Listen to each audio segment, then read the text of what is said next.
السلام علیکم۔ باخبر یوٹیوب چینل کی جانب سے خوش آمدید۔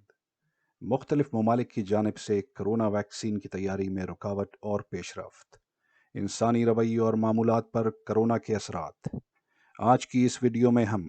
ان حقائق پر روشنی ڈالیں گے۔ برطانیہ کے تجربہ کار ماہر اینستھیسی اور intensive care doctor S M حسین۔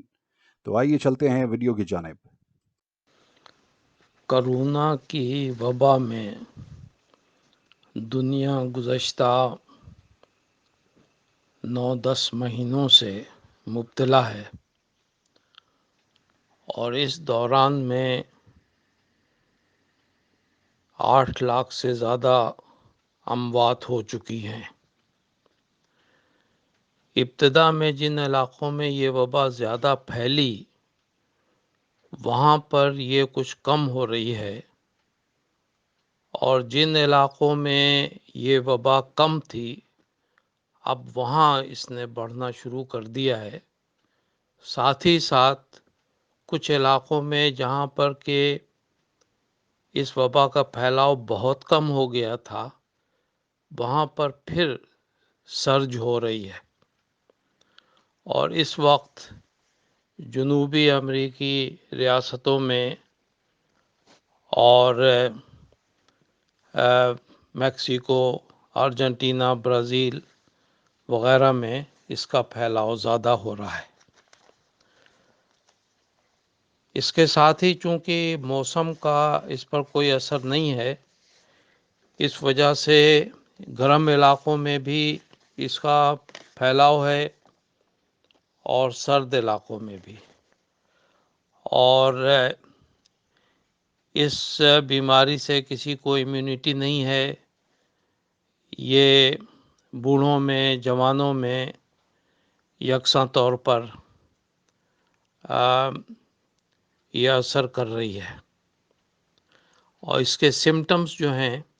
وہ ہر شخص میں ایک جیسے نہیں ہوتے، اور تمام سمٹمز بھی ہونے ضروری نہیں ہیں۔ اس کے سمٹومیٹک ٹریٹمنٹ میں مختلف قسم کی دوائیں استعمال کی جا رہی ہیں، اور اس میں خاص طور پر ہائپوکسیمیا کو کم کرنے کے لیے وینٹیلیٹر پر جو مریض ہیں یا جن کو آکسیجن تھراپی کی ضرورت ہوتی ہے اس میں کافی کامیابی ہوئی ہے، اور اب جو ہے کافی مریض وینٹیلیٹر پہ جانے کے بعد بھی ریکور ہو رہے ہیں۔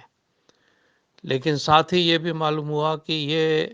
مرض جو ہے چونکہ پورے جسم پر ہر آرگن پر ایفیکٹ کرتا ہے، تو یہ مریض جو کہ وینٹیلیٹر سے باہر آ جاتے ہیں وہ بھی ایک قسم کی بیماری میں مبتلا رہتے ہیں، جس کو کہ پوسٹ وائرل سنڈروم کا نام دیا گیا ہے، جس میں کہ ہارٹ اٹیک بھی ہو سکتا ہے، اور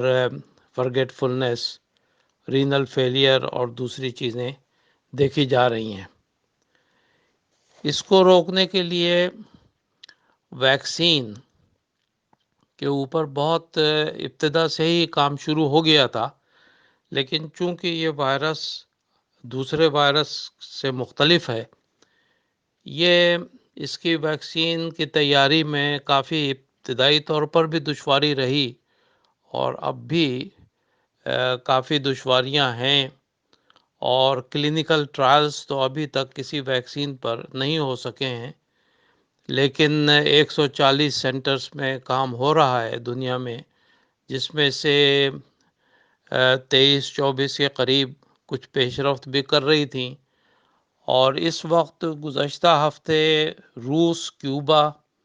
ایران، بیلجیم، یونائٹڈ اسٹیٹس اور برطانیہ کی کچھ کمپنیوں نے اپنی دوائیں جو ہیں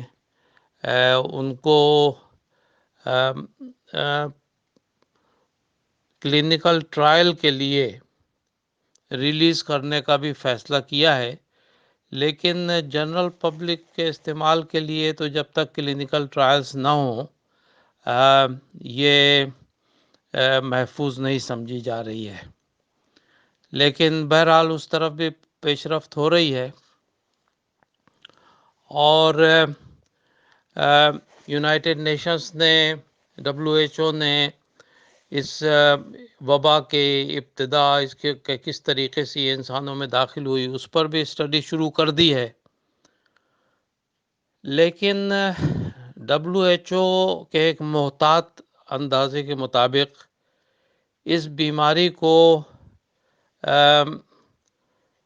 ختم کرنے یا اس کو کنٹین کرنے میں کم سے کم 2 سال کا عرصہ لگے گا، اور کچھ ایپیڈیمیولوجسٹ تو یہ بھی کہہ رہے ہیں کہ اس بیماری کو دنیا سے ختم نہیں کیا جا سکتا۔ تو بہرحال اب صورتحال یہ ہے کہ ہمیں ایک نیا طرز زندگی اختیار کرنا ہے، اور ہمیں اپنے کاروبار، اپنے ایٹیکیٹس، اپنا way of life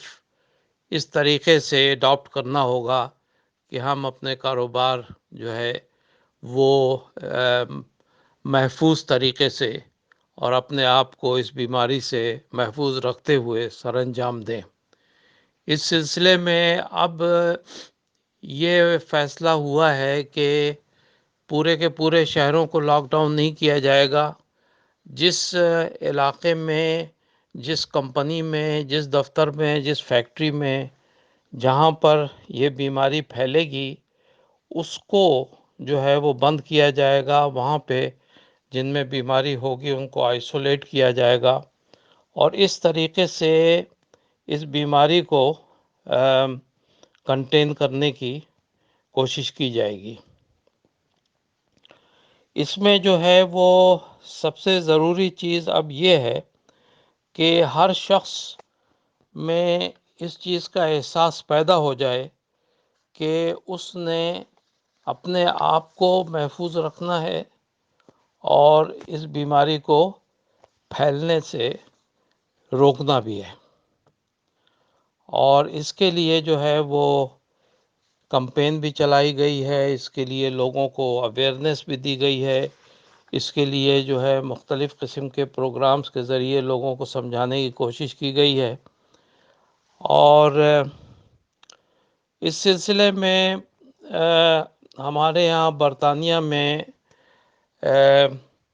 localise lock down شہروں کا ہوا تھا، لیسٹر کا ہوا تھا، آج کل مانچسٹر، برمنگھم، بلیک برن ان علاقوں کو کی سرویلنس ہو رہی ہے، کیونکہ اس میں کچھ ایسے ہاٹ اسپاٹس ملے ہیں کہ جہاں پر لوگ بیمار ہوئے ہیں۔ ایک چیز واضح ہو چکی ہے کہ وائرس کے پھیلاؤ کو روکنے کے لیے احتیاطی تدابیر بہت ضروری ہیں، اور ماسک کا پہننا، گلوز پہننا، ڈسٹینسنگ رکھنا اور کراؤڈز کو اوائڈ کرنا یہ ایک معمول ہو جانا چاہیے، لیکن یہ چیز تھوڑی سی تشویش کا باعث ہے کہ اس ملک میں 60,000 سے زیادہ اموات ہو چکی ہیں، اور 50% سے زیادہ اموات جو ہیں وہ south East Asian back ground کے لوگوں میں ہوئی ہیں۔ اس میں جو ہے ڈاکٹرز بھی ہیں اور نرسز بھی ہیں اور میڈیکل اسٹاف ہے اور جنرل پبلک کے لوگ ہیں، ہر قسم کے، جس پر کہ غور کرنے کے لیے 6 سینٹرز میں اب یہ اسٹڈی ہوگی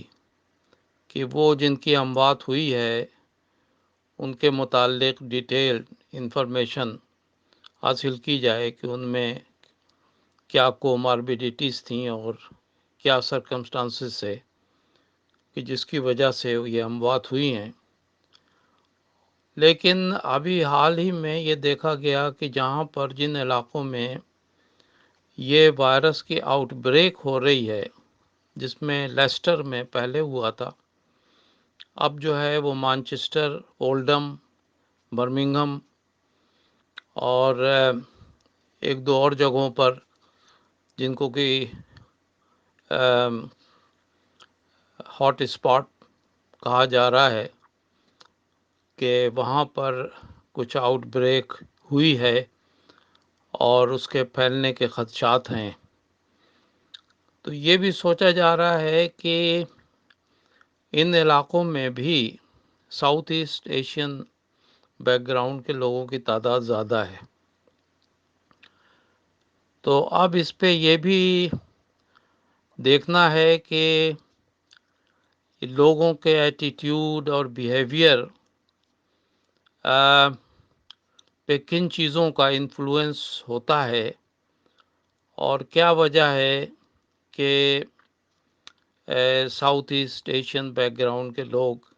احتیاطی تدابیر پر بھی سختی سے عمل نہیں کرتے، اور اب تو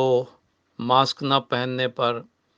100 پاؤنڈ کا جرمانہ بھی کر دیا گیا ہے، اور 30 سے زیادہ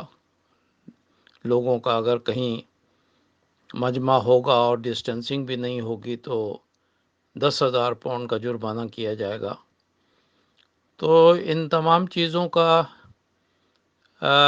وہ اہتمام کیا جا رہا ہے، لیکن ایٹیٹیوڈ اور بیہیویئر جس کی وجہ سے لوگوں کے جس کا اثر ان کے اعمال پر ہوتا ہے، ان کے ایکشنز پر ہوتا ہے، تو اس پر بھی غور کیا جا رہا ہے، اور یہ بھی یقیناً اسٹڈی کا ایک پارٹ ہوگا. تو انشاءاللہ ہم آپ کو مزید معلومات دیتے رہیں گے. اپنا خیال رکھیے، احتیاطی تدابیر پر عمل کرتے رہیے. خدا حافظ. اگر آپ کو یہ ویڈیو اچھی لگے تو اس کو لائک ضرور کیجیے گا اور سبسکرائب کے بٹن کو دبانا ہرگز مت بھولیے گا تاکہ آپ کو لیٹسٹ ویڈیو بر وقت ملتی رہیں.